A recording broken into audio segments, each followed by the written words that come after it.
میرے نبی پاک علیہ السلام نے فرمایا قبر میں رہنے والا مردہ اس طرح ہوتا ہے جس طرح دریا میں ڈوبنے والا کشتی اور سہارے کا انتظار کرتا ہے، قبر میں لیٹا ہوا دعاؤں کا انتظار کرتا ہے۔ وہ وہاں لیٹا انتظار کرتا ہے کہ میرا بھائی میرے لیے دعا کرے، وہ انتظار کرتا ہے کہ میرا بیٹا میرے لیے دعا کرے، وہ انتظار کرتا ہے کہ میری بیٹی میرے لیے دعا کرے۔ دعا وہ قیمتی تحفہ ہے جس وقت قبروں میں جانے والے بھی انتظار کر رہے ہیں۔ کوئی دعا کرے، کوئی دوست دعا کر دے۔ اگر کسی کے بچے لیٹے ہیں تو وہ ماں باپ کی دعاؤں کے منتظر ہیں، دوست لیٹے ہیں تو دوستوں کی دعاؤں کے منتظر ہیں۔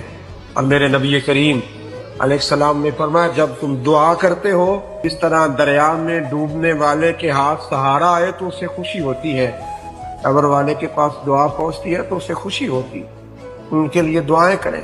میرے نبی پاک علیہ السلام نے فرمایا میری امت قبروں میں گناہگار جائے گی، نکلے گی تو نیکوکار